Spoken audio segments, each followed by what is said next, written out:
Today, I will be interviewing Jochen Schell. He is the director of YEPP International Resource Center in Berlin and has been working there since April of 2012, with more than 15 years of professional experience in the fields of project management, human resources, marketing, communications, event organization, filmmaking, and journalism.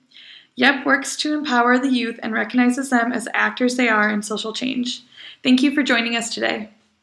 Why is the inclusion of young people in social change so important, and what brought you to wanting to work in this field?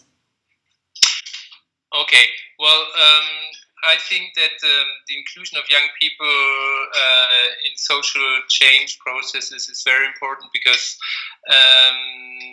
from my experience, I see that not as many people always claim that young people are the future, but they're also the present. And in YEPP, young people are very much involved in decision-making processes when it comes down to developing projects in their communities. And we can see that one very important element is ownership. So young people, when you involve them in social change processes and projects, from the very beginning, they also have a sense of ownership, and that makes the projects usually much more sustainable, and they have usually much more sense for these young people, and also because they are based in our concept, the YEPP concept, on needs analysis, and young people basically analyze the needs of the community and what are the issues in the community. So they develop projects which are very much linked to these needs and solve issues in the community. And why it's personally for me important, it's because of my background in children's rights, and one very important pillar in children's rights is the participation, the active participation of children, and so that is why I also found YEPP right after my studies in children's rights here in Berlin. Perfect. And then how do you create this inclusion with the young people?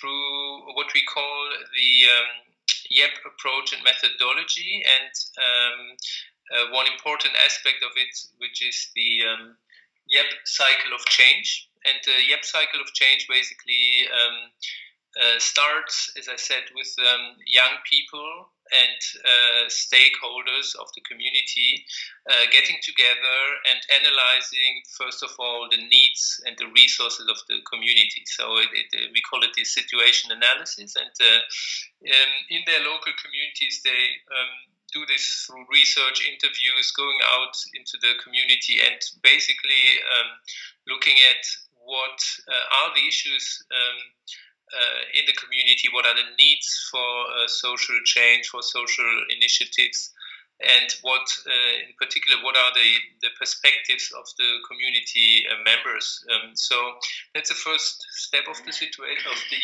YEPP cycle of change. And after this situation analysis, young people, in collaboration with community stakeholders, so NGOs, schools, the church, associations, whoever wants to be part of this process, they then gather ideas. They gather ideas for projects which can solve some of the issues in the community, which can respond to needs in the community, and then they make an operational plan.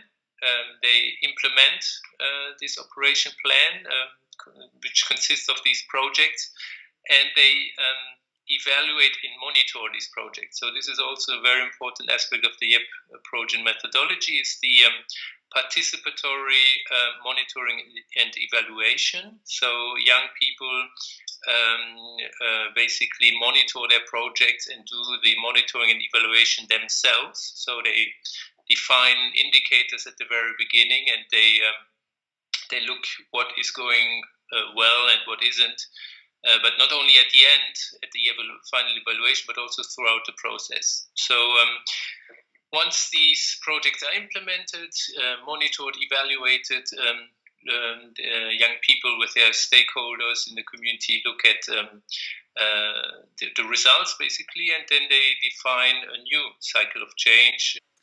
What are some of the main differences in the challenges that young people face in the different European countries? The differences are very, very wide. I mean, we have a very diverse network of what we call YEPP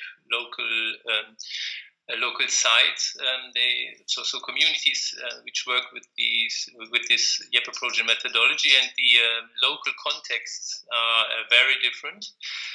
Just to give you an example, we work with a small city in Finland where the fewer opportunities of these young peoples would be defined around isolation and being a little bit off the beaten track and not having the same opportunities in terms of jobs and education than maybe in the city or in the capital. But you cannot really talk about poverty as such. So the few opportunities here are very relative.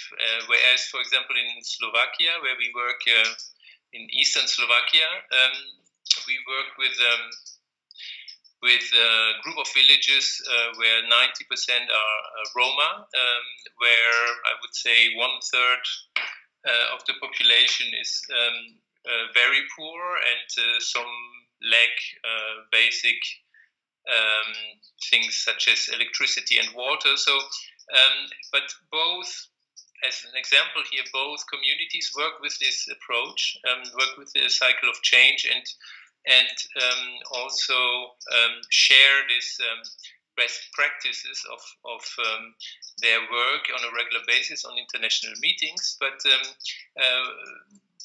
as I said, the approach is different, but the local contexts are extremely different. And so this is just to give you two examples. So very, very different local contexts, very different local issues.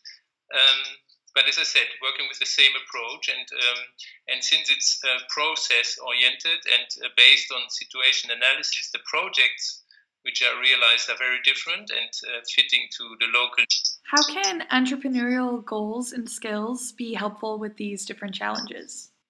Entrepreneurial goals, and I would say the YEPP approach and methodology has over the year been enriched by entrepreneurship approaches and an entrepreneurship way of looking at social issues and problems in the community. So we have developed several programs where we basically teach, or where we train young people and youth workers on entrepreneurship skills, on how to develop projects with a entrepreneurship approach from the very beginning. So to think also about income generation, sustainability, and how projects can survive or sustain on their own by putting them basically or developing them with a business model rather than running after potential maybe funders or sponsors for projects.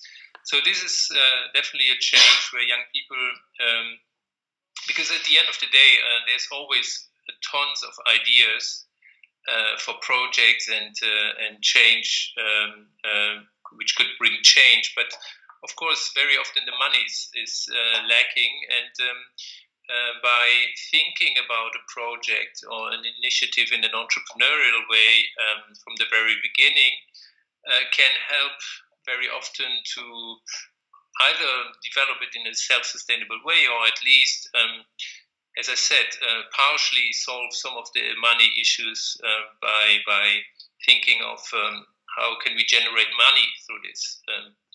So this is two aspects, I would say, which definitely are enriching our approach. And then lastly, do you have any advice for young people looking to change or better something in their environment? Yeah, definitely. I think what of course I can say is that they should trust in themselves, and even if it's difficult in the beginning, and there's barriers such as adults not listening or not giving any importance to young people's ideas, they have often far more power than they think, and I think also another tip I can give, it's working together is often very helpful in the beginning, that to see that you're not alone, that you can actually realize a dream or make something happen, and work together in the beginning helps a lot, because you can share skills and you can basically motivate each other as well, because there's always barriers. It's never an easy path and without any difficulties or hurdles. But if you're not alone and in a group or in a pair, whatever, it can be very helpful. And I also would say that it's not always about the end result of setting up a business or creating like a company. I think it's very much about the process as well, and what you learn on the way and what you gain on the way. It's what we often say to our young people in our entrepreneurship or social entrepreneurship courses. It's not about necessarily setting up a business at the end. It's really also about the learning process, and sometimes and about trying out and learning from failures. And sometimes the best conclusion after testing your idea and pitching it to other people or whatever is the best conclusion sometimes is to not do it, and or not do it now, or not do it in the initial way you thought you would do it. So you need to be flexible, and don't fall in love too much with your idea in the beginning, and stay fixed on that very idea. It's very important to also, as you go, to module your idea so that you can change little things